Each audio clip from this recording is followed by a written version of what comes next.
Hi, I'm John Maxwell. When the top companies in the world are looking for trainers, speakers, and coaches, there's one name that stands above the rest, and that's Maxwell Leadership. Our certified team members have gotten proven results for companies all over the globe, and our reputation, I'm proud to say, is second to none. Some of our members have risen to the top of their profession, including the one you're going to meet today. I proudly introduce you to my friend Bob Fabian Zinka. Welcome to the Leadership and Success Podcast with your host, Coach BZ, where we help you lead with purpose and succeed with impact. If you're ready to grow into the kind of leader others want to follow, this podcast is for you. If you're determined to elevate your success and leave a lasting legacy, this podcast is for you. As my mentor, Dr. John C. Maxwell reminds us, everything rises and falls on leadership. Our goal is simple: to inspire you, challenge you, and equip you with insights that can transform the trajectory of your leadership journey. Welcome aboard to another episode of the Leadership and Success Podcast with Coach BZ.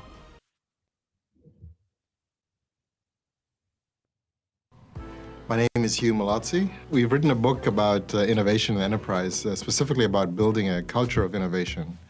One of the things that we've learned is that in most companies, the biggest underutilized asset are the ideas in their employees' heads. And that what innovative companies have learned is to make use of that asset, you have to empower your employees to work on their own ideas.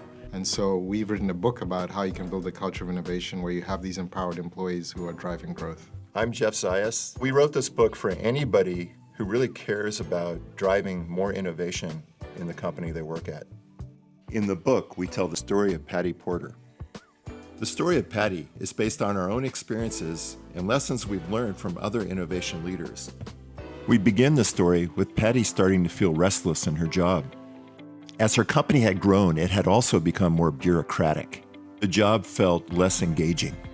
Patty's manager asked her to lead an effort to design a program to counter the bureaucracy to give employees more autonomy. Patty and a team of volunteers proposed whitespace time to give employees 20% time to work on their own projects. After some initial management pushback, the team introduced the program and organized hack days. The quarterly hack days allowed employees to collaborate and showcase their projects. After achieving early success, Patty and her volunteers went back to their day jobs, but then whitespace time stalled. Patty was subsequently asked to become a full-time innovation leader and lead a team to reignite the program. Patty's innovation team deployed design thinking throughout the company, so all employees were equipped with the skills to innovate. Patty's team then brought in customers to collaborate with employees during hack days and encouraged employees to form teams across organizational boundaries. Instead of having senior leaders pick their favorite ideas, Patty got employees to run experiments with real customers so that ideas would have the chance to prove themselves. Patty worked with different functional groups so that employees didn't run into roadblocks when attempting to run their experiments. Through Patty's effort, her company developed a culture of innovation where employees got to do the best work of their lives and drive renewed growth. This was Patty's proudest accomplishment. Every company in the world should have a culture of innovation. And we've done a lot of hard work to pull together our stories and the stories of other innovation leaders to create a book that'll give you the tools and the lessons you need to be successful in driving a culture of innovation in your company.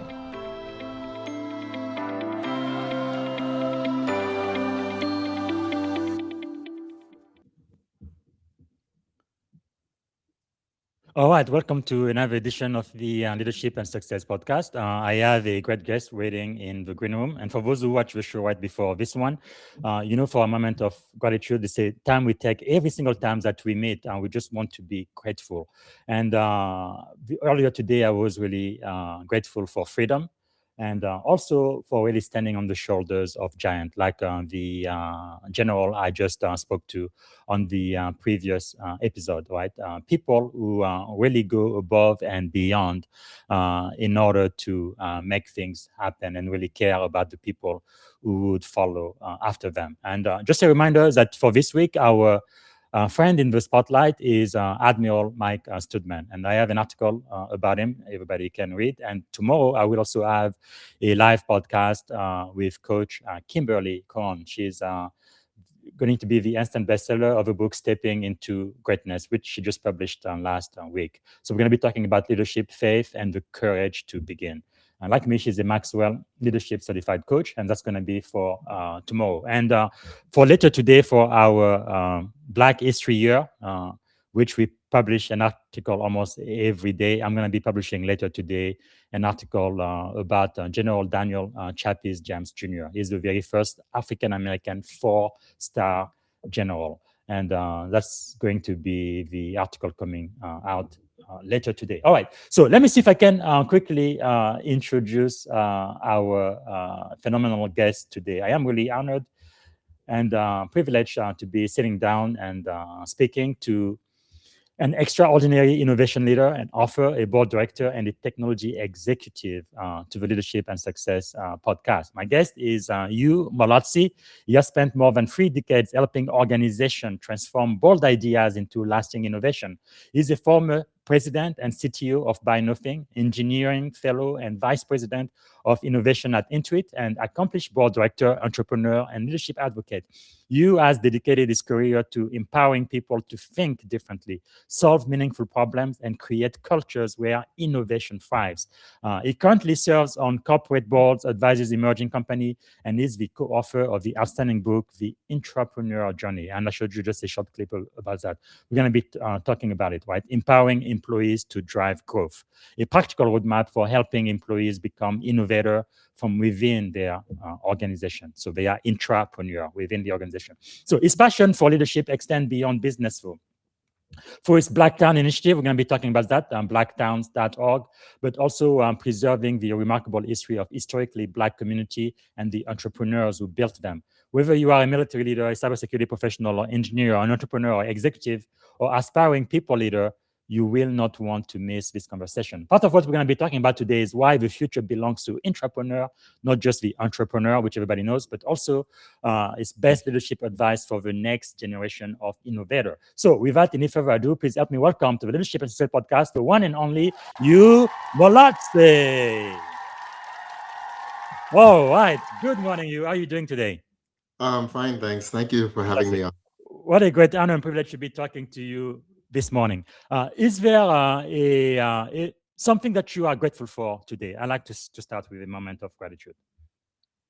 Yeah, no, thank you for that. No, I'm just thankful for my health and my family. You know, July was a little bit of a bumpy month on a couple of dimensions, but you know, it's August and we are all healthy, and so I'm grateful for that.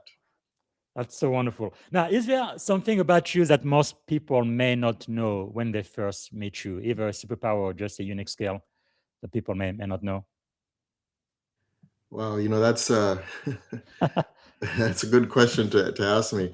You know, I think you know, obviously I grew up in Africa, in Zambia, but maybe people may not know. I have an interesting story. My parents actually from South Africa.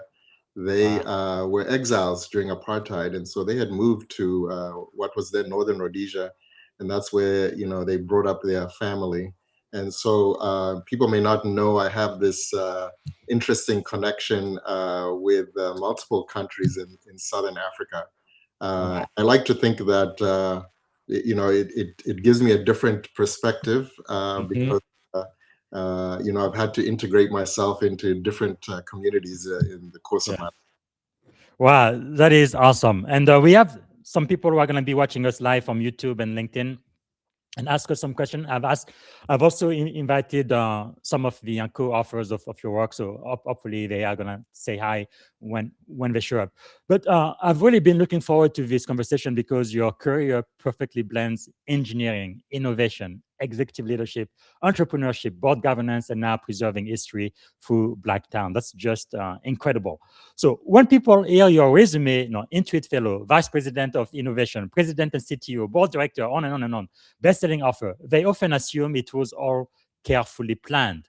Looking back, what surprised you most about your own leadership journey? Yeah, no, it was definitely not carefully planned. I think there was a lot of luck, a lot of serendipity. But I would say that one of the things I'm very grateful for, along the way, there were many people who saw potential in me that I did not see in myself. And they Mm, took time out to pull me aside and point to me and say, look, here are some things that you should consider doing. And, yes. I'm very grateful for those folks because I don't, I certainly would not have the journey, the career I've had without their intervention. That is so true because whatever we have accomplished, the truth is we haven't done that alone. It's wow, powerful. And who are some of the people, maybe mentors or people you followed, thought leaders who have influenced your leadership style the most? Yeah, there are so many, and I feel bad that I cannot mention all of them, but I'll mention a couple. Just mhm. Uh, I spent most of my career at Intuit. I was there for 22 years, and Wow, and one of my heroes is Scott Cook. He's the founder of Intuit. He obviously has been brilliant and is a brilliant man. He's been very successful. But what's most amazing to me about him is that he remains to this day very humble and very wow, curious. When he's meeting interns, for example, his mindset is, what can I learn from these interns? So wow. I've seen, in the course of my life, how success tends to change some people. Hmm. There's this saying that power is corrupting. Absolute power is absolutely corrupting. I think Yes. there's probably should be a similar saying for success, because sometimes you'll see success morph people in grotesque ways. But Scott Mm, is somebody who has somehow managed to be immune from all of that, and is wow, continues to be an amazing person, even with all his success. that's The amazing. other person I want to mention is somebody who is mentoring me to this day. His name is Barry Lawson Williams. He's one of the Bay Area OGs, an early Silicon Valley Black executive, and he's sat on many important boards. And he's been very generous mentor with his time. But Wow. for me, he's a role model in how he has invested in the next generation, how he wants to make sure he's leaving doors open for others. He is definitely a legend in Silicon Valley. Is there a specific lesson that you've learned from him that you believe will remain with you for the rest of your life? Well, I mean, one of the things, for example, is that he actually makes time to mentor younger people. He will have Yes. people regularly over at his home. He will host dinners. So it's not just something he does once in a while. It's Yes. actually something that he has set aside time and made a priority. Mm. I think again that kind of dedication is very inspiring. Now, I must say, we both live in Silicon Valley now. And prior to Silicon Valley, for example, I was working for the University of Alabama 15 years. I've been in the Navy for almost 22 years now, about to retire. But in Silicon Valley, first thing I noticed when I came here, people change jobs like every 2 to 3 years. It's like if you don't change job, they think something is wrong with you. Now, you've been at Intuit for 22 years. That is amazing. Wow. Very, very few people remain somewhere that long while continually reinventing themselves. So a question I have for you is, how did you avoid becoming comfortable at Intuit? Yeah, well, first off, I must say, my time at Intuit was a blessing. Yes. I realized not everybody would have that opportunity. I enjoyed the company when it was fairly small, Hmm. uh, and I got to watch it grow from about 500 people to over 10,000 in the time I was there. Wow. So Amazing. that's not everybody's going to have that type of opportunity. But one of the things about a company that's growing is that there are always lots of opportunities, and Intuit kept challenging me. There were always Mm, new challenges, new problems to solve. So there wasn't really time to be complacent and just comfortable. We were always that's looking amazing. for a problem to solve. Wow. I know it's a great company because one company is work for our head of HR. You guys stole her, but she said she's just having a fabulous time over there. But how did you keep thinking like a startup founder inside a fortune company? Yeah, again, as I was saying, there are always new problems to solve. You build a product successful, but inevitably there are always shortcomings. There's always things that customers struggling with. We have customer support. We'll get calls and we'll learn about where people are struggling. And then there are problems that we haven't tackled yet that we know customers need to solve. And so if you have an entrepreneurial mindset, your mind is always working on, okay, how do we solve these problems? And just the nature of the beast is there are always problems to solve. This is really amazing. This is Silicon Valley. It's kind of like Hollywood, right? Pretty much, no, the Golden State, California in general. People come here with dreams and they want to make it. And everybody has an idea of $1 billion app or business or something. But you've actually done it. You've helped launch products that become $1 billion businesses. What separates ideas that scale like yours from ideas that really never leave the whiteboard? Well, look, what I always tell people, ideas themselves are a dime a dozen. So Yes. if you come up with what you think is a great idea, don't think you've hit the jackpot. Execution is everything. Turning that idea into something that actually is tangible and Say actually that works. again. Yeah, no, Wow. that ultimately is where the value is. And it turns out it's obviously it's not as easy as it seems to turn even what you think is a great idea into a great product. And even though I'm very proud of the success I had at Intuit, I helped launch many products at Intuit. Most of them didn't actually pan out in market. And so you also have to keep in mind that it's like baseball. If somebody baseball has a 300 hitting average, we say, oh, they're really great. Well, doesn't Yes. that means that 7 out of 10 times they Yes. don't make it to first base, right? So, but innovation is like that. There are lots of you want to have lots of at bats, a lot of attempts to build things, and understand again, it's about the execution is what will get you to success. Wow, that is really, really insightful. Now, I know you don't brag a lot about yourself, but you have received Intuit very first Founders Innovation Award. That means something. Which accomplishment made you most proud? Not just because it generated revenue and money and all of that, but because it really changed how people worked. Yeah, when I look back at my time at Intuit, I think I'm proudest of the work we did on the culture. Obviously, I spent a lot of time on the innovation culture because, when we became a big company, we had to become very intentional about how do we not lose our entrepreneurial edge. And, Yes. of course, a lot of what we talk about in the book, The Entrepreneur's Journey. But also, one of the things I'm very proud of, I spent some time working with our rotational development program, which is something that I felt Intuit was one of their hidden gem secrets, is we would hire new grads out of college, out of any discipline. We would put them through a two-year rotational program where they would work on on different functions 6 months at a time. And out of that, they would essentially, think of it as Intuit's MBA program. Out of that, they would be well-rounded business leaders. And when I think of that program, over the last 20 years, I see so many former RDP associates, Wow. now CEOs, executives, That's amazing. leading funds, doing just amazing things. And so, I think probably for all of us, when we look back on our lives, it's really the impact that we've had on people that is the thing that is most meaningful. That is really amazing. I know that's one thing the military does pretty well too. When you're a junior officer, they just keep changing jobs like every 2 to 3 years, so you can get a large, broad experience on everything that we do. This way, one day, like I had the chance of being, you become a commanding officer, you have a pretty good idea how everything works and fits together, and how your mission actually plays into the bigger mission of the country. That's just so powerful. Now, at Intuit, you eventually became vice president of innovation. How is leading innovators different from leading engineers?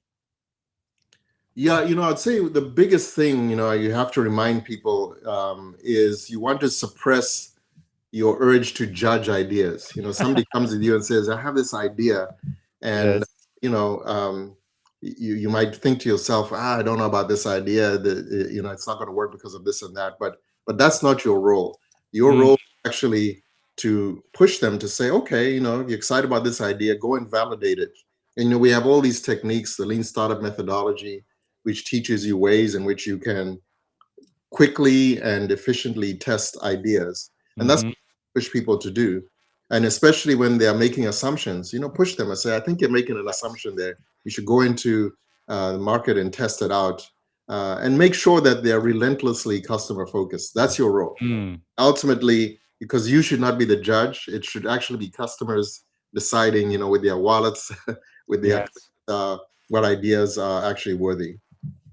And actually, when you talk about bias, so there is also this unconscious bias, right? And there are a few firms in Silicon Valley that tend to only hire certain kinds of people who have a specific background, maybe come from a specific school.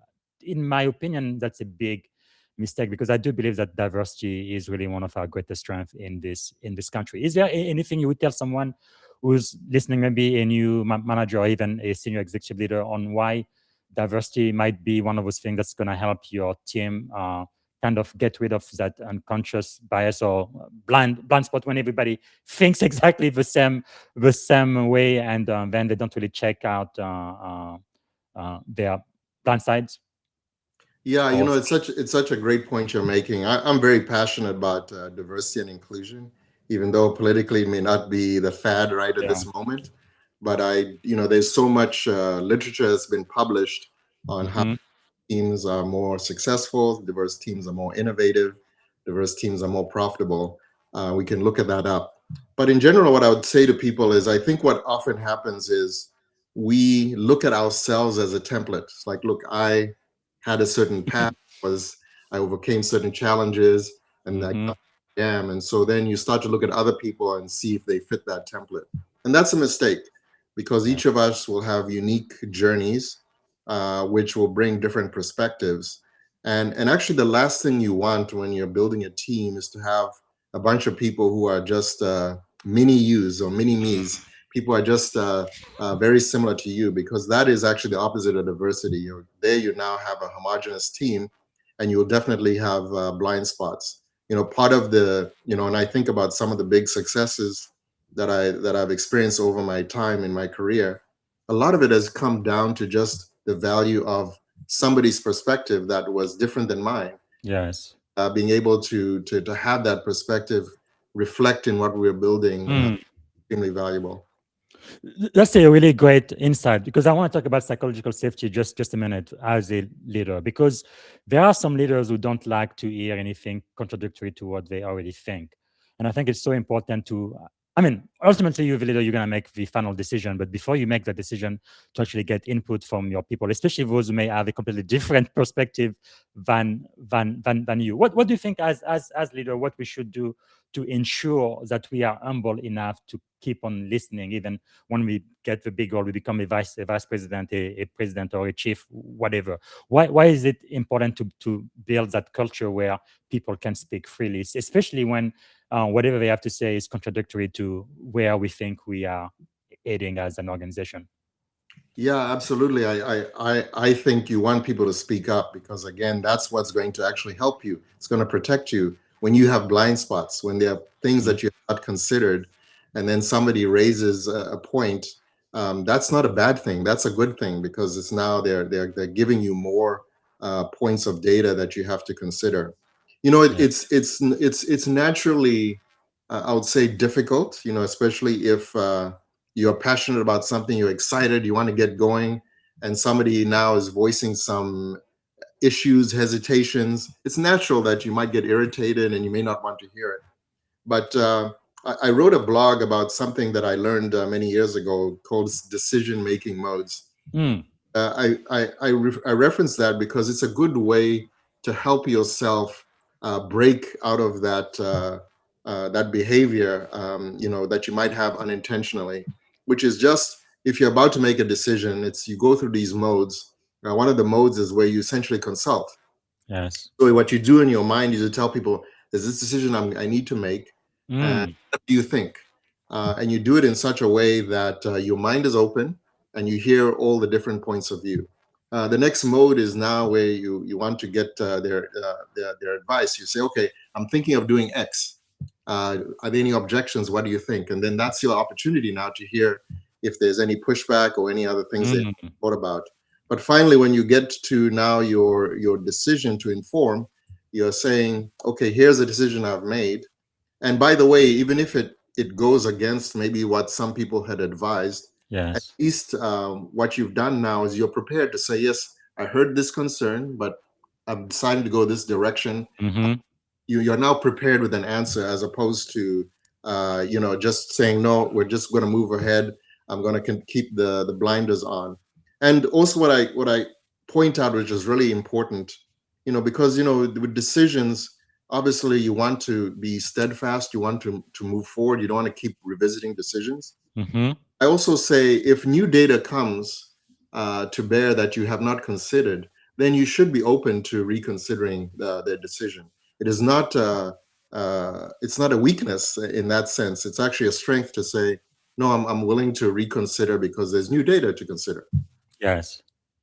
Well, and I want everybody to also catch your blog, and I believe it's blog that Molotsi.com, right? And they may be able to read this article that you just mentioned, and I think that is so important.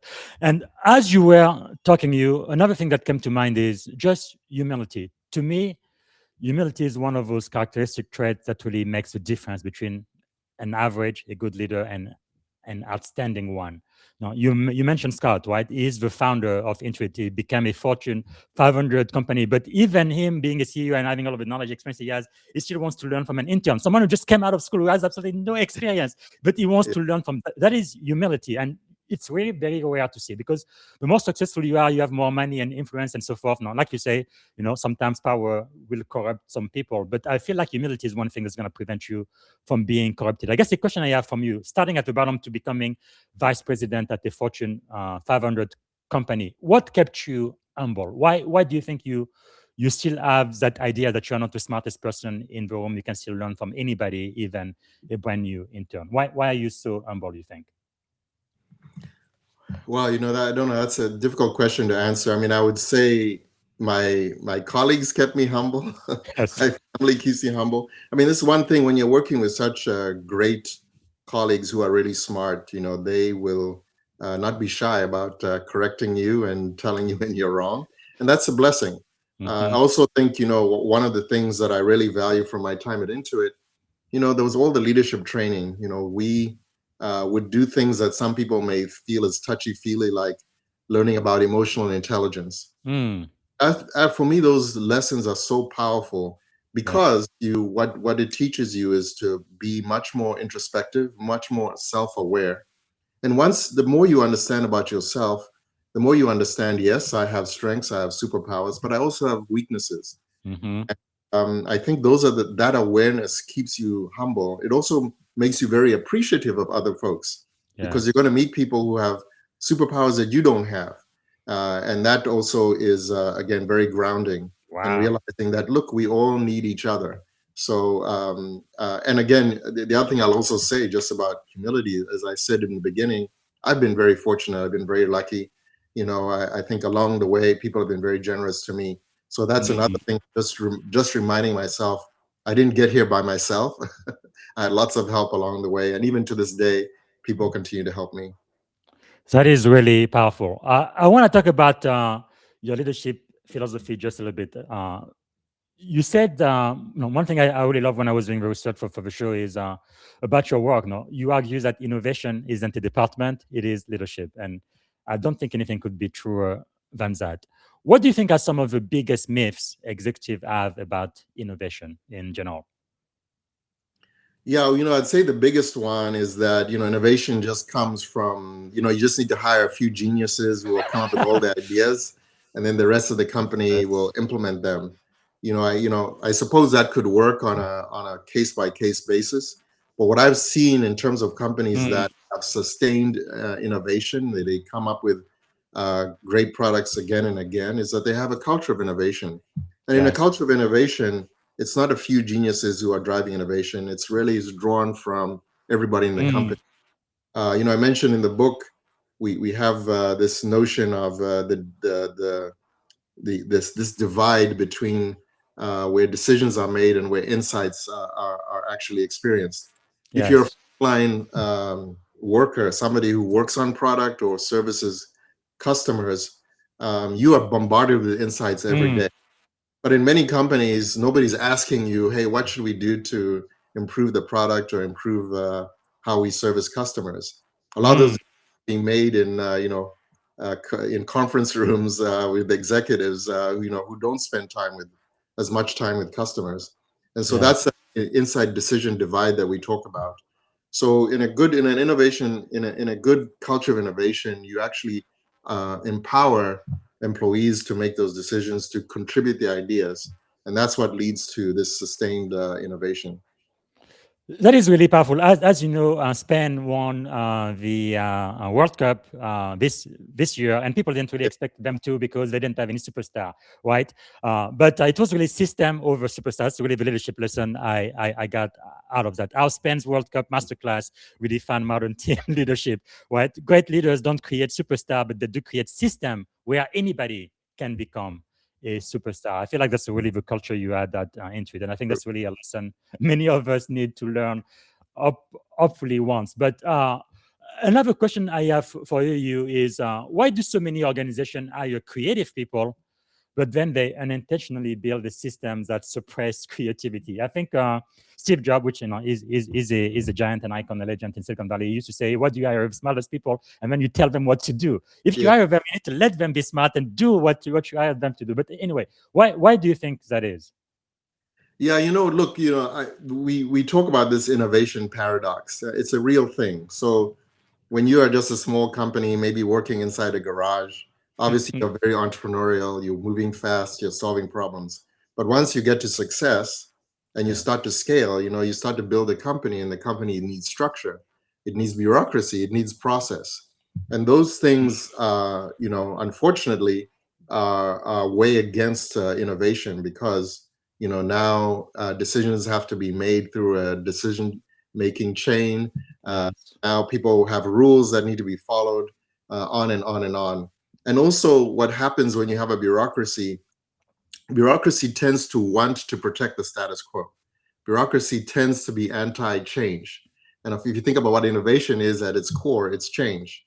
So it's not because people are bad, it's just the nature of the beast that you've scaled, and this is what you've created. And so to still be innovative as you scale and grow as a company requires intentionality. You have to say, in spite of all of these things, how do we still allow a culture where people can be innovative? And yes, I love that Steve Jobs quote, which is, you have to now think about how do we make sure people have ideas, they can contribute to those ideas, and they're empowered to work on those ideas, even inside this large bureaucracy.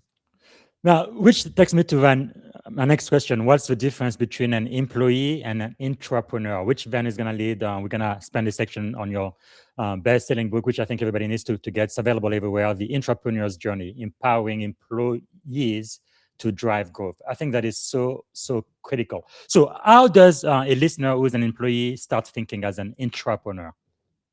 Yeah, well, first and foremost, entrepreneurs are employees, right?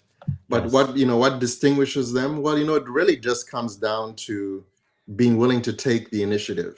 Again, a lot of people who are working in a corporate job right now often are just sitting at their desk or at their cube waiting for somebody to give them instructions on what to do next.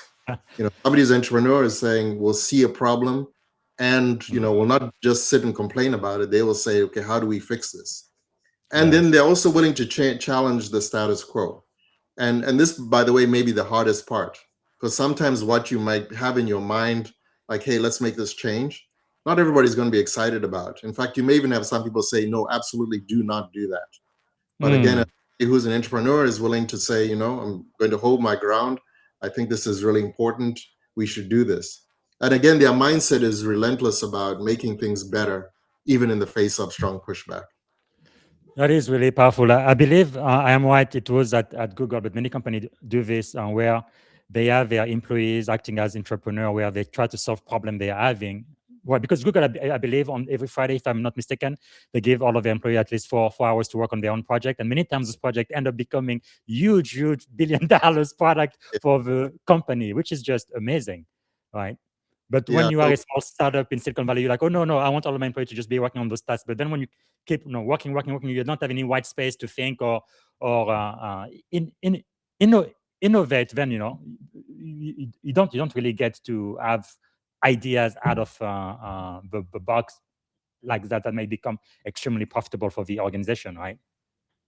Yeah, absolutely. I mean, you mentioned Google. I mean, many people don't know that Gmail actually, so Google has something called 20% time, which Mhm. essentially empowers employees. That's your time every week that you can work on your own ideas.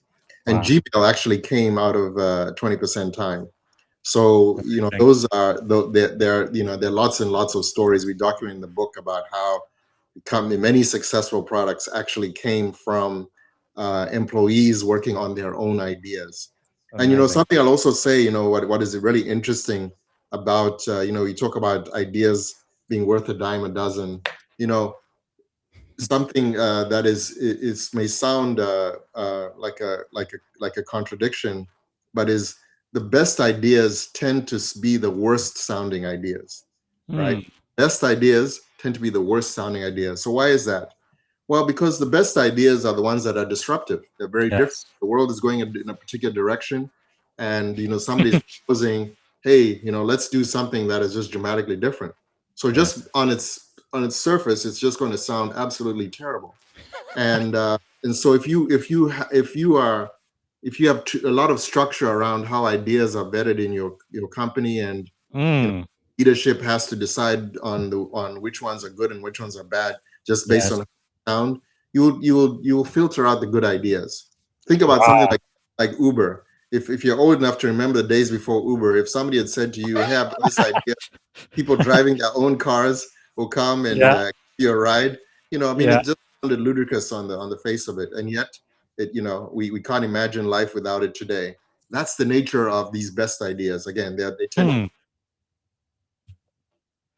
No, that is really powerful, because you just reminded me, General C.Q. Brown, the former chairman of the Joint Chief of Staff. He actually had a post which spoke to me a lot. I'm trying to see if I can find that, but it was talking about 5 levels of no's. I think was the gist of it, because people tend to just say no to any ideas that come just Yeah. because they have a bias against it. But it's like, no, wait.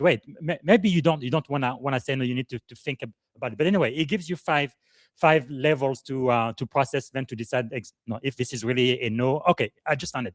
It says the 5 stages of no. Number 1, hell no. Number 2, no. But number 3 is we will think about it. No, don't just say no yet. Just think about it. And Yeah. then number 4, not a bad idea. And then number 5, we should be doing it already. So if you just give yourself permission, to think about a brand new idea that sounds like you say, completely disruptive, completely out of the box, maybe there is a gem in there that's actually going to be helping your team and your organization. So just don't just say no out of the box. So let me ask you this: based on all of your great experience, let's say you become CEO of a Fortune 500 company tomorrow. What would be the first 3 cultural changes you'd make, or at least a couple? What would be your priority in order to make the organization more innovative? Yeah, well, first I must acknowledge my bias. Obviously, I talk a lot about innovation culture. Clearly, I believe it, and Yes. I think for a lot of companies, as I was saying earlier, their biggest underutilized asset is the ideas in their employees' heads. And to me, Yes. that's the first big thing to change. How can we start to empower those employees to contribute their ideas? So I think for most companies, that's something that would jump to mind. I think for the rest of it, of course, it would depend on the company and what's going on there. Mhm. But in general, the way I approach leadership is really, how do you make sure that people are coming to work Yes. passionate about what the company is doing, bringing their Mm. best work right every day, that they're Yes. not just checking in and checking out. And I think ultimately that speaks to the culture of the company that you're building. It also speaks Mm. to the mission of what you're trying to accomplish. Yes. It really can't just be about let's go make money. It really needs to be about let's make this positive impact in the world that all of us can get behind. So I think Mm. those are things that for me are really important, that feel foundational. Without them, it Yes. feels very hard. Then how do you navigate what are more and more choppy waters, if we think about this economic environment, Mhm. without that foundation.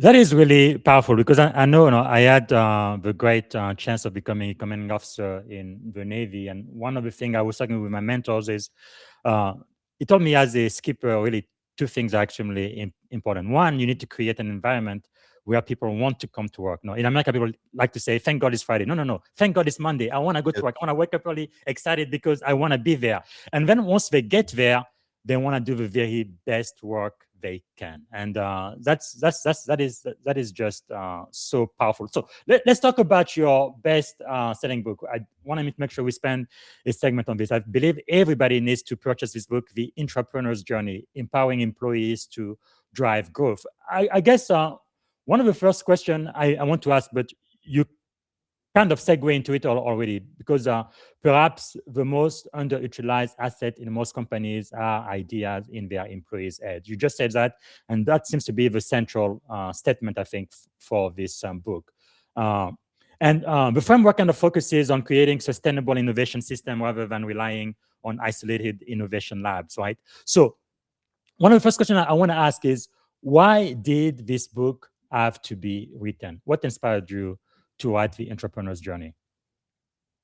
Yes, when I was at Intuit, we would get a constant stream of visitors, requests from other companies who said, "Hey, we've heard about you guys are doing something interesting, innovation. We'd like to learn about it." And so Wow. we would host companies who would come to see us, and and explain everything that we do. And one of my colleagues at the time, Jeff Zayas, I said to him, we talk about this all the time. It's getting repetitive. We should write a book about this stuff. And really, that was that was the seed of the thought of putting a book together.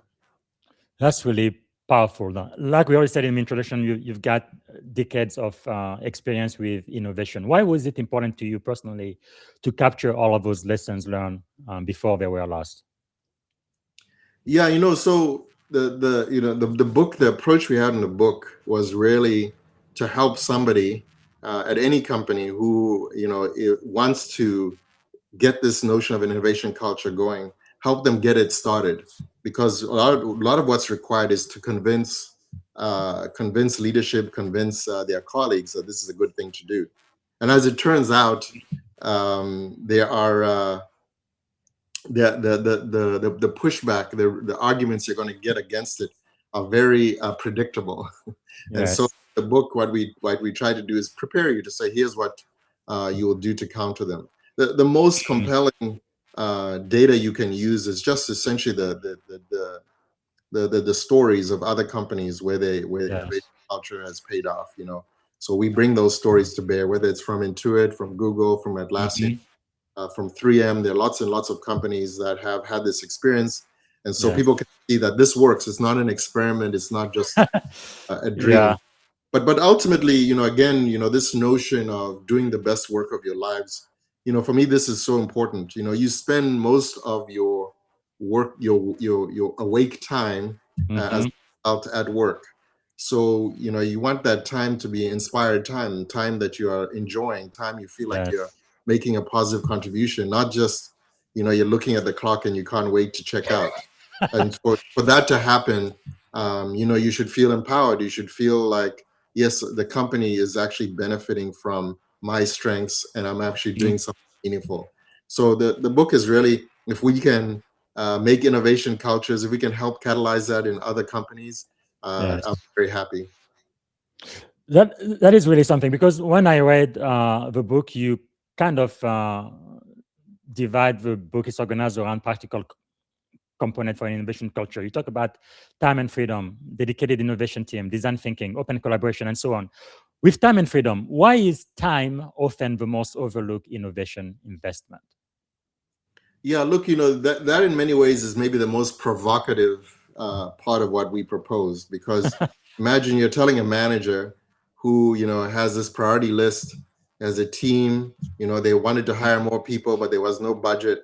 And so they're already scratching their head. How are we going to get all these priorities done Yes. we've been signed up for? And then you come to that manager and say, oh, by the way, 20% of the time of the team should be given just for them to work on whatever they want. It just sounds ridiculous, right?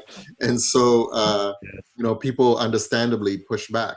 But that is actually what we're saying, is that, look, if an employee's time is 100% allocated to assigned tasks, if they have a groundbreaking idea, it'll never come to fruition because they don't have time to work on it. And so you have to create that space, that white space, so that they can actually work on those ideas. Wow. And what about freedom? What does freedom really mean? Because freedom without accountability can sometimes create chaos. How do leaders strike the right balance? Yeah, so for me, freedom is about autonomy. So some of you may have read the book by Daniel Pink called Drive. And he says, he makes his point that people think the way to get people to work hard is just pay them more or give them rewards. And he said, actually, there have been so many experiments. You can read the book which dispel that myth. He said, actually, the way people get to work harder, he says the true roots of motivation are what he describes as mastery, purpose, and autonomy. So autonomy is one of the important aspects of how you get people to be very passionate and work hard in what they do. And autonomy just says, you choosing something versus somebody coming to you and saying, go and work on something. And believe it or not, it's not, it may sound like it's creating chaos, but it doesn't. Yes, there are guidelines you need to put around what we mean by freedom. This is not time. This is not time to goof off. But I always tell people, if it's, because sometimes people say, "Oh, tell me what your idea is. Run it by me first, and I'll approve it." I say, if that's how you've structured it, then it's not really freedom. But again, if you empower people to do to work on their own ideas, and again they're inspired, they're looking at what other employees are doing and the impact they're having, it actually becomes a force multiplier for innovation because they're going to be so passionate about the thing they're working on. I will also say, and we also make this point in the book, that you do want dedicated resources to make sure that this unstructured time is going to be used productively and efficiently. Yes. Well, now, one thing I think I've only noticed that in Silicon Valley, especially in the startup world, they tend to, we're talking about, dedicated innovation team. Many organizations here, they would have like innovation lab, but in my experience, some of them are really good. They succeed pretty well, but many of them fail too. What do you think separate the two, failure or success? Well, I think obviously there are a lot of components for why things could fail. I mean, I won't claim to know the answer in every single case, but in terms of what I have seen and what I believe in terms of sustained success, really again comes down to, are you creating an ivory tower for a few people to innovate and then lead the company, or are you creating a culture of innovation where everybody now can be taught about here's how to innovate and empowered to innovate? And I feel the more sustained, successful model is, and the one obviously that I believe in, is the latter model. Yes. And in your book, when we talk about design thinking, I feel like it's become a real buzzword in the industry. What do people misunderstand about design thinking? Yeah, a lot of people, when they hear the term, they think, oh, design thinking, that's just for designers or for creative people. But really, it's an approach to problem solving that applies to all domains. At Intuit, we simplified it so that we could make it easy for everybody to understand. We called it Design for Delight. And it had these three components. One was deep customer empathy. So this is your attempt to know customers better than they know themselves. Yes. And for us, it meant we did things like Follow Me Home. So we would observe customers in their own environment. And, there's the saying, to walk in another person's shoes, you have to take off your own shoes. So this notion that we can be ethnographers and really understand our customers well. And then the next notion was go broad to go narrow. So this is the idea, when you're attempting to solve problems, don't just come up with the first idea and think, okay, let's go work on that. Actually come up with as many ideas as you can, because what you'll find out often is that the best idea was not the first idea. And in fact, the best idea sometimes is an amalgamation of many ideas that you came up with. The last aspect of Design for Delight is rapid experiments with customers. So this whole notion that, when you're building a solution, don't go into your lab and plan it and spend many months or years building something and then deliver it to customers. we find that actually is often a path to failure, that it's actually better to iterate, build something quickly, test it with customers, understand what's working, what's not working, course correct, do your next iteration, and then that's how you get to a great product. Well, that is really, really great. And in your book, you do talk about open collaboration. I think collaboration is really key for success. Although in many organizations, even here in Silicon Valley, we tend to compete instead of collaborating for whatever reason. How do leaders encourage collaboration? And one thing a pushback I've heard about that, my own experience is people feel like it creates a lot of endless meetings, which they feel like it's just getting in the way. How would you encourage teams to collaborate more?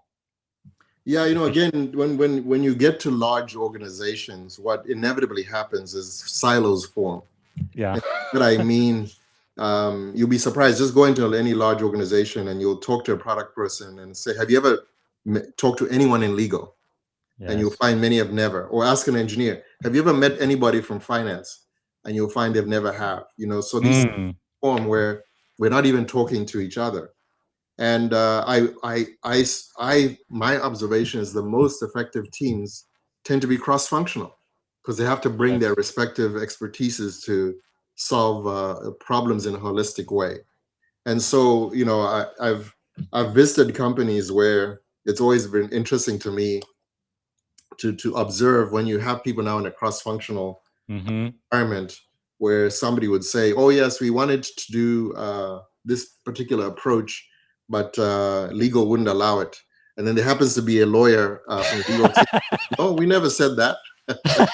They just sit back and watch the conversation. Yes. And that actually happens. These mythologies build up in companies where things cannot be done because supposedly somebody said they could not be done. Wow. And so when open collaboration, it's not as much the notion that have lots of meetings. It's just make it so that people are talking to each other. I'll give you another example. Somebody needs to procure some hardware for a project they're working on, and they fill out the document, they send it up, the procurement team rejects it because this part is missing, this part is missing. Then they try to make that fix. And so at the end of the day, 6 weeks has gone by and they're complaining the procurement team is difficult. Yes. Well, you go to the procurement team and says, "I don't know why they didn't just come to me. We could have sat down together and done it, and would have worked the first time." It's literally that's what we're talking about with open collaboration. Once you can break the silos, you're going to work much more efficiently. I really like that. And in your book, when you talk about lean experimentation, I think Silicon Valley is definitely the place where that happened with our agile methodology, which really blew my mind when I came here about 12, 13 years ago. I have this little my best commanding officer gave to me. Once I say success, and that's what people focus on, but on the other side, it says failure.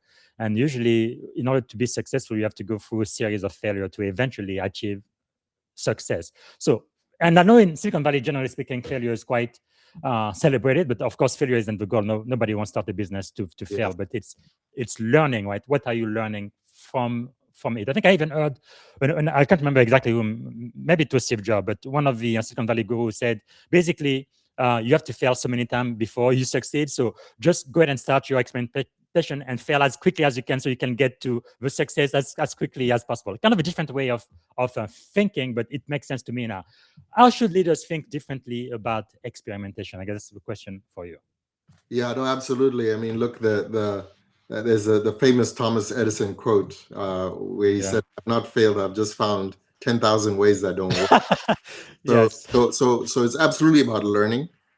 In fact, I try to avoid the F word as much as possible and really talk about really the thing that we value, the currency that's important is learning. So when a team has run an experiment and the results are not what we were hoping for, it's not, a leader should not berate the team, but should ask them, "What have you learned?" Now, if the team cannot articulate what they've learned, then maybe berating the team is the appropriate thing to do. But ultimately, that learning is what's going to unlock the insights that will ultimately lead to success. That is really insightful. We have about 5 minutes left, but I think I need to ask this question, especially for those who follow the show who are in cybersecurity like me. I remember I've been doing this for about 30 years now. Like about 25, 28 years ago, cybersecurity used to be known as the department of no. Anybody comes and wants to do something innovative, brand new, no, can do it. Too many risks. We just can't. But the truth is, if you are going to lead the cybersecurity function of an organization, your job is not to say no. Your job is to find a way to say yes. How can we reduce the risk? How can we do it in a safe and secure way? So I only love the part of the book I love the best is about align for yes. I think that's really, really important, right? I love this chapter because instead of asking, why won't this work? Then you turn it around. Leaders should ask, how can we make this work? Not why we can do it, but how we can. So I think that's especially that's part of the reason why I think every cybersecurity professional needs to become a business leader too. I mean, they're not required to get the MBA like I did, but I think it's important that you understand that your job is to really be aligned to the mission objective of a business, right? We are here to make things happen, and how can you do it in a more secure way and reduce risk? But anyway, so I guess the question I have for you is, where did that philosophy come from you and your co-author? How can we make this work instead of why this will not work at all?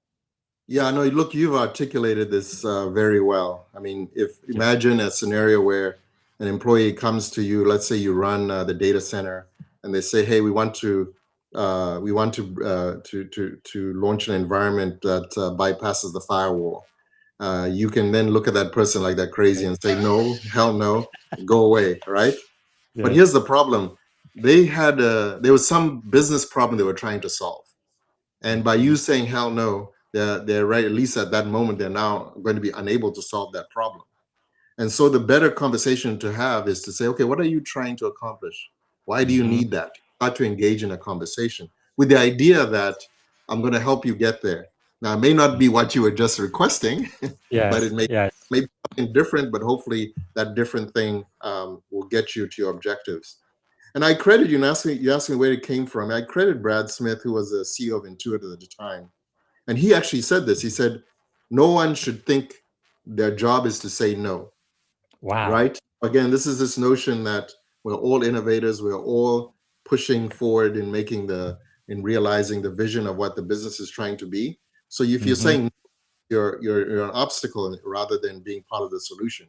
So again, when somebody comes to ask you for help, you may not be able to give them exactly what they're asking for, but you should be able to help them achieve the objective they're trying to achieve. Wow, that is really powerful. Of all of the chapters in the book, which one was the most challenging for you to write? Which one is the most challenging? You know, I would say... Or even one that surprised you. Because sometimes when you start writing, you think you have an idea how it's going to end, but then you start with your research, you learn something else and you get a different insight. Yeah, look, here's what I would say is probably the chapter that creates the most angst for me, which is that we talk to lots of innovation leaders, so that we got to benefit when we were writing from the book. We got to benefit from the experience from other companies, and what we saw is that once you've established an innovation of culture, culture of innovation. Once you've established that, you actually will come to a scenario where you have excess innovation. In other words, you're building products, ideas, solutions rather that clearly have some traction with customers. That there's some benefit. In some cases, like companies at Google, you may even have millions of customers using that product. So you could say it's successful. But then the next problem you run into is a company will say, look, but we can't have tens of thousands of products. We have to focus. And so, Apple, Steve Jobs, he is quite infamous for being very brutal in terms of focusing where Apple was going to put their resources. Google, same thing, have been, made some very difficult decisions. So I say it causes angst because if you're not thoughtful about it, it means that often you've built great products. Customers may, in many cases, love them, be depending on them, and then you decide to cancel them. And this doesn't quite sit right with me. And so what I wrote about is a solution where you actually have a plan for what to do with what I'm calling excess innovation. And this is allowing things to spin out, allowing other companies maybe to acquire or fund activities. But this is something which I'll admit Probably maybe IBM and Cisco are companies that have done it at some level, but in general, and at least in my research, it's not something that I've seen where there's a widespread adoption or understanding of. That is really powerful. I guess the last question I'm going to ask about the book then is, if someone could only implement one idea from your book this week, which would create the greatest impact, you think?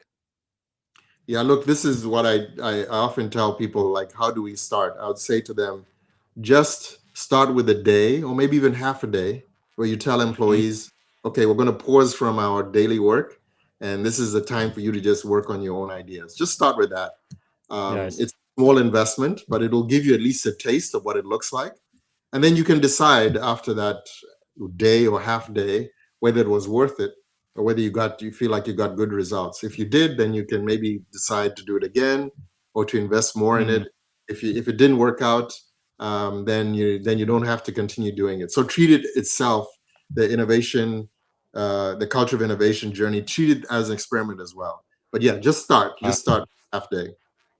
Okay, we've technically run out of time. Can you give me 5 more minutes before we end the show? Okay, I do want to ask you about Black Talent. Go say passion project for you. What inspired you to create Black Talent? That's black-town.org. Yes, thank you for asking the question. Hopefully most of you who are listening in have read the 1619 Project. This for me was one of the most important books that I've read. And of course, for those who don't know it, the 1619 was when the first Africans arrived on the North American continent. And basically the journey, the history of Africans on this continent from 1619 till now. So I'm not a history person, but I like to think that I am, somewhat informed. And yet, in reading this book, I was very surprised. I was quite shocked about how much I didn't know, and specifically, what was very illuminating to me was the time of Reconstruction. So the time right after the Civil War and before the so-called Jim Crow kicked in. But it was a time when emancipated people were building. They started with nothing, and they started to form communities. They started to, to grow food. They started businesses, and it was sort of a small period of positivity in our nation's history. And I feel like a lot of people just don't know enough about it. And for example, I think many people at this point know about Greenwood and the Tulsa massacre that happened. But people might think, oh, that Greenwood district, that was an exception. But actually it was not.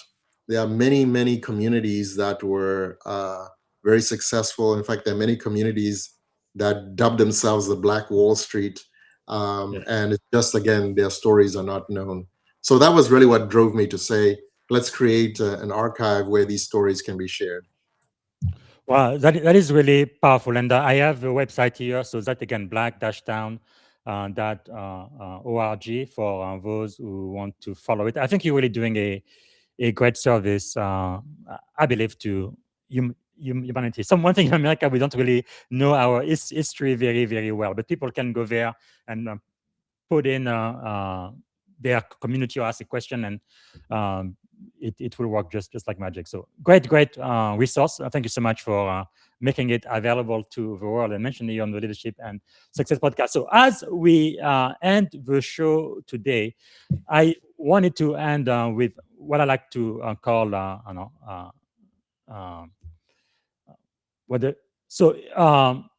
I'm going to ask you some questions. So lightning round, right? So I'm going to ask a question. I want you to just speak the first thing that comes to your mind, as we don't have much time. So one word or very, very short answer. Okay, first company. What is your favorite innovation company? I think you're going to say Intuit, Andrew. Well, actually, I'm going to say Apple, only because they've had probably the biggest impact in my life in terms of the products I use. Absolutely. He actually changed industry. It's really amazing when he did like Apple Music and all of that. He really changed it with Apple TV and so many industries at once. It's just incredible. Okay, what is the biggest misconception about artificial intelligence? Yeah, look, I made a video about where I say AI, I describe AI as a smart guesser, that AI does remarkably well in guessing correctly and guesses Yes. most of the time correctly, but inevitably it guesses wrong. So people have to understand that, AI can be a fantastic tool. I use it every day to make your work more productive, but you also have to understand its limitations. Yes, and of course, people, I want to point you to blog.umolotsi.com. I think I did read your article yesterday. Okay, best career advice you've ever received. Ask for help when you're stuck. Okay, what is a morning routine that helps you set the day? I would say exercise, even if it's just a few push-ups. It's a good way to get the blood going. One daily habit you never skip? As I mentioned, exercise is one. Okay, Yes, I do pray every day. It's another one. very good. And one technology everyone should learn. Look, we're in the time of AI. I think everybody should understand how it works. So again, not to Yes. necessarily just plug my own work, but I made some videos which are very simple to understand. They're not jargony. They are made for the average lay person because Yes. I just want people to understand what's going on underneath the hood. It's Mhm. because then that'll help you leverage that technology better. Now, we always talk about success here. This is the Leadership and Success podcast, and you have so many accolades and achievement. But is there uh, a mistake, a leadership mistake that you have made? One of the biggest ones that you are willing to share with my audience, and what you learned from it. I've made so many mistakes. I would say the common theme often is where I feel like my head got too big, and I thought I knew more than I did. So to me, it just always comes down to just to try and stay humble, try and Yes. always be getting feedback, consulting with your colleagues. I think that always Powerful. Wow. too much. And outside of your own book, what is the one book you would recommend to my audience? What is one of your favorite books? There are two books I'd like to mention. One is The Five Dysfunctions of a Team by Patrick Lencioni.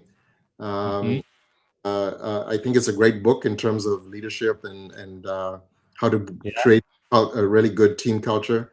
And then Good to Great by Jim Collins. He talks about level 5 leadership. So Yes. I'm a big fan of that as well.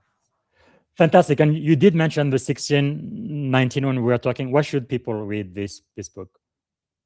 Look, I absolutely feel like we need to understand our history better to understand why we are where we are here today and where we need Mhm. to go as a people.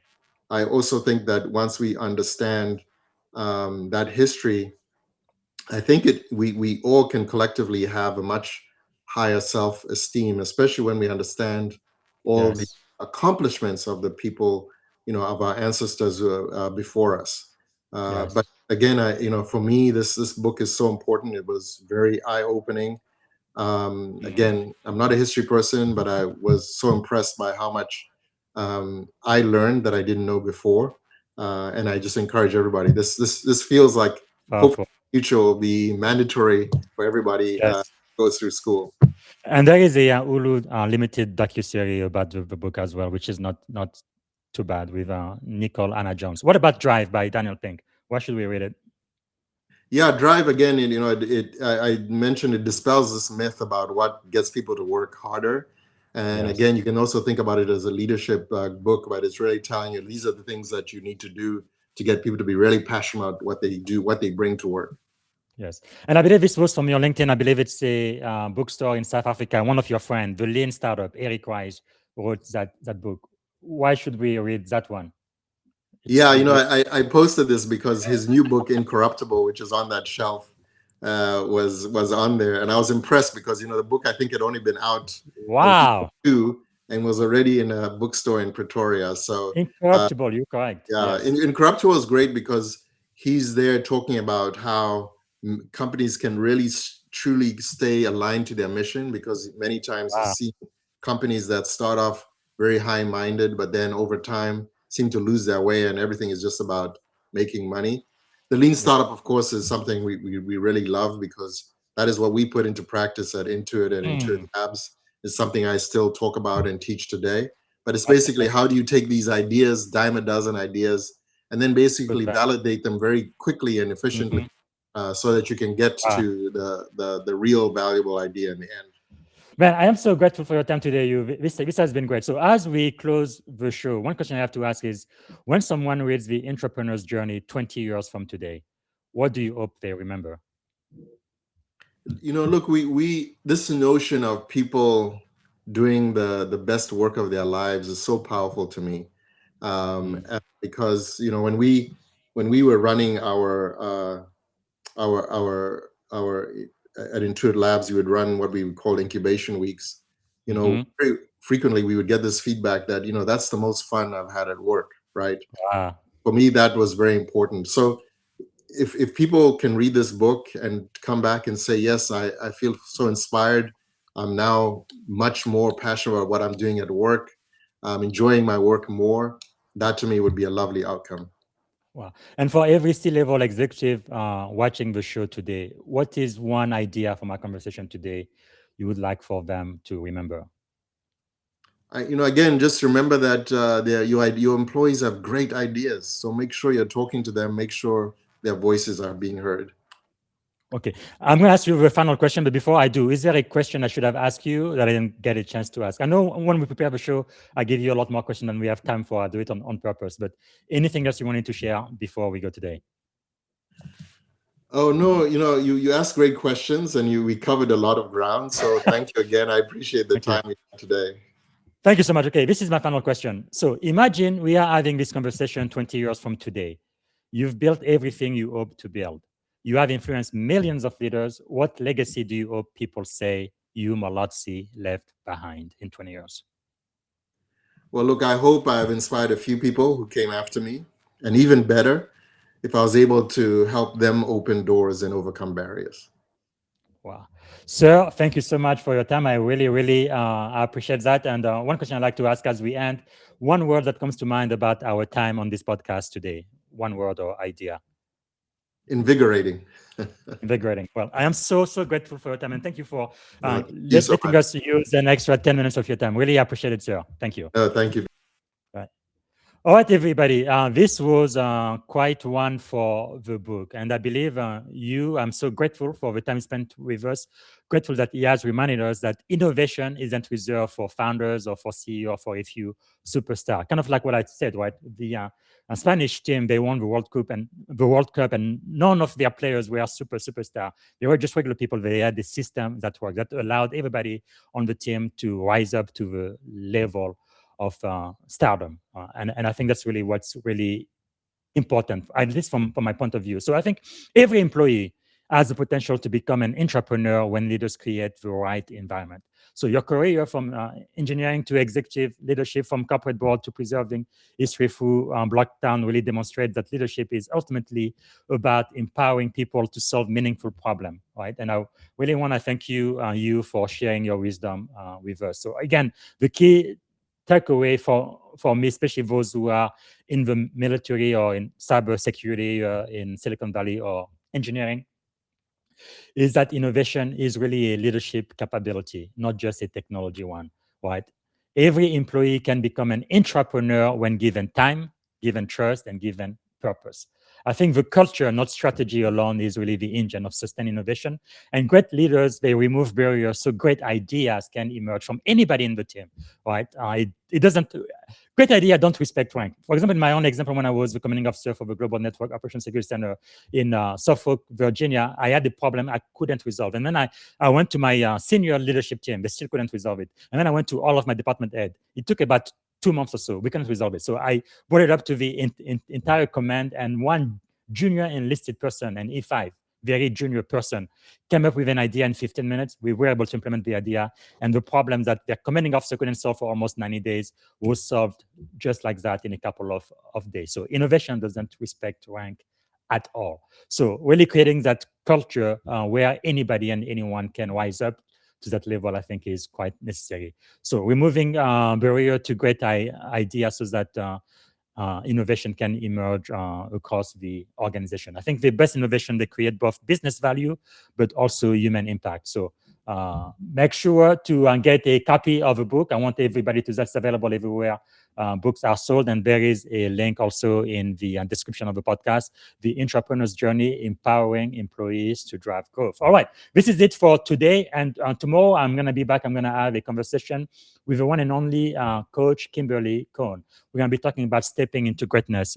Brand new release. She just released the book a couple of days ago. It's available on Amazon everywhere books are sold. We're going to be talking about leadership, faith, and the courage to begin. Like me, she's a Maxwell certified leadership coach. So I'm really looking forward to that. And again, I want to remind everybody, we have a new friend in the spotlight. I do this every week. And for this week, that's Admiral Mike Studman. We actually had a great conversation today and watched the podcast, I think episode 160. Okay, this is it for now. Thank you so much for watching, and see you tomorrow. Bye for now. Thank you for tuning in to the Leadership and Success Podcast with your host, Coach BZ. If today's episode added value to your leadership journey, be sure to subscribe, share, and join us again for more wisdom nuggets on how to lead better and achieve greater success. Remember, leadership is the most critical skill of our time. The world will always need leaders to inspire others, drive innovation, and execute meaningful strategy. So why not count yourself among the bold leaders shaping the 21st century? Until next time, stay inspired, stay committed, and keep leading with excellence.